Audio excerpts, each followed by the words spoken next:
Sure. Obviously, really excited about how the weekend went for us. We were really concerned about Monroe coming in. They've played great football over the last month and a half and scored a lot of points, and just knew it was going to be a huge challenge to control them and find a way to get a win. And thought it was our best game collectively as a team in all three phases. I thought it was a well-executed plan, good design plan, and the kids bought into it and went out and played really, really well. You know, we had to win. We knew that, kind of backs against the wall, put ourselves in that position by playing some games earlier that we didn't finish in. And so I thought the guys went out and did a phenomenal job of doing the little things right and finding a way to get a tough win. So proud of where we're at, the way we responded to adversity and to beat a good team. And now we've become Monroe's biggest fan. We need those guys to go find a way to knock off Lafayette and gives us a chance to get back in it. And we need to take care of our business this week on the road to Texas State. I know a lot of things going on there, and actually thoughts and prayers go out to Everett Withers and the families there with just the changes going on. That's the part of the profession you don't like.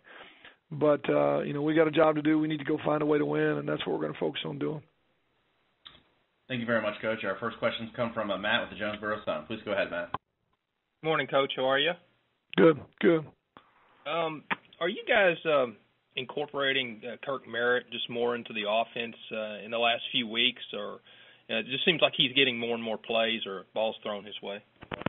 Well, we definitely wanted to integrate him more and more as he got more and more comfortable. I thought in the early part of the season, I still think there was a lot going on in his head in terms of just where to be and route running and space awareness and just getting signals from the sideline. I think it happens at a different pace for everybody.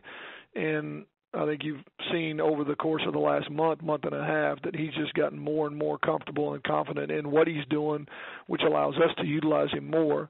I think also having really good skill guys on the outside and a running back that's running the ball as well as Marcel is creates a lot of stress defensively. And some of what we're doing is just the nature of how they're defending all those other weapons has allowed Kirk to be even more involved. So it's really a combination of both, trying to get him the ball and then just opportunity as well. You know, what do you feel like is kind of his strongest asset? I mean, he's got really, really good hands. Would you say he's got among the best hands on the team? Well, he definitely caught the ball Saturday as good as anybody that we've had in a very long time. I think his power and speed are his biggest assets. He's arguably the fastest guy on our team, if not one of the fastest in the country. If you look at his testing numbers coming out of high school at the opening and all those things, I mean, he's obviously explosive. But he's powerful and just able to, when he gets you out in space, able to get a step or two on people. But I thought he caught the ball the best over the course of the last couple of weeks, and those were things that he honestly was struggling with early in the year, and I do believe a lot of that just had to do with getting comfortable, and he seems to be really comfortable and very confident at this point. And I know Justice feels like if he gets the ball around him, you know, he's going to find a way to pull it down. You know, as far as Kirk's, just how he's been off the field, you know, how's he conducted himself since he Unbelievable. got Unbelievable.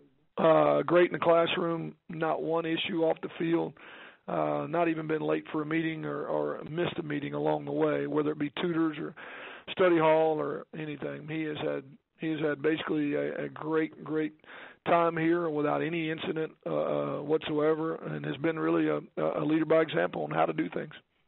All right. Thanks, Coach. Sure. All right. Thank you, Matt. Our next questions will come from Luke with RedWolfReport.com. Please go ahead, Luke.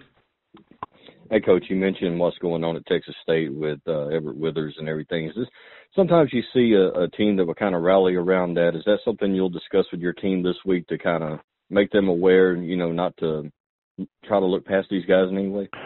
Well, there's nothing to look past them to be honest with you, Luke. I mean, this is the only game that we're guaranteed, and we know that if we don't go down there and take care of business, that we just set ourselves up for a big disappointment. I have seen teams rally around that kind of situation. They're obviously capable. They almost beat Troy this past week, and one of the, if not the best team in the league, one of the top 2 or 3 teams in the league. So they're more than capable. We've got our own, you know, demons. We got to just figure out how to get 11 guys out on the field with as many injuries as we've got, and we got to go on the road again. So we talked about it a little bit Sunday night. We'll talk about it again, but it's going to be more about just being prepared for the opportunity, and regardless, we know we're going to get their best effort. It's their last game.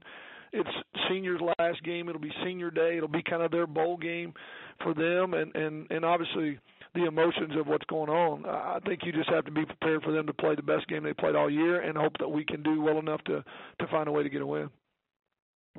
Your thoughts on Justin Clifton being named Defensive Player of the Week? Really no surprise. He had a great game. I think there's other guys that were obviously could have been picked as well, but to have the 2 interceptions, make the tackles he made, play as good as he did in coverage, well deserved, and obviously he played one of his best games of his career. All right, thank you. Sure. All right, thank you very much, Luke, and we got time for one more with Dan McDonald, the Advocate. Please go ahead, Dan. Morning, Coach. Morning. Your defense was able to hold ULM down to like their lowest output since way back in September. Were there a couple of things that going in that you thought you might be able to take advantage of? And what was really the key over there? Well, I think there's a couple things. Schematically, I thought we had a good plan in terms of trying to take away their biggest weapons, and obviously everybody knows kind of starts with Marcus Green, and so we had to have that plan, and we had several ways to attack that. Put a lot of pressure on the defensive front, and I thought they stepped up in a huge way, from being able to stop the run with a few, with less bodies in the box than normal, to create coverage looks, and to be able to make Caleb Evans uncomfortable when he needed to throw. I think all those things were factors, and they played probably their best game of the year against one of the best offenses we've seen all year. Would it be difficult to, I don't want to use the term stay focused, but you've already mentioned you're sort of going to be watching on what happens in Monroe this week. Will that be an issue, you think? Well, I hope not, because we don't have any control over what happens there, and the only thing we can control, hopefully, is finding a way to get a win. And if we focus anywhere other than just our job, I think we're setting ourselves up for failure. That game's going to happen. How it's going to happen, with or without us watching it or being concerned about it. We know who we're pulling for, but we don't have a whole lot to do with how the score turns out. So we just need to focus on our job. We're going to continue to talk about that all week. We've done that for the last month and a half, and better than we did early in the year. And so we're going to just try to stay on that frame of mind and hope that we can, salvage a season here and maybe get some help, but we can't worry about it. We sure can't be focused on it. Appreciate it, Coach. Thank you. Thank you, Dan, and thank you, Coach. That's all the time we have for you today. We do appreciate it.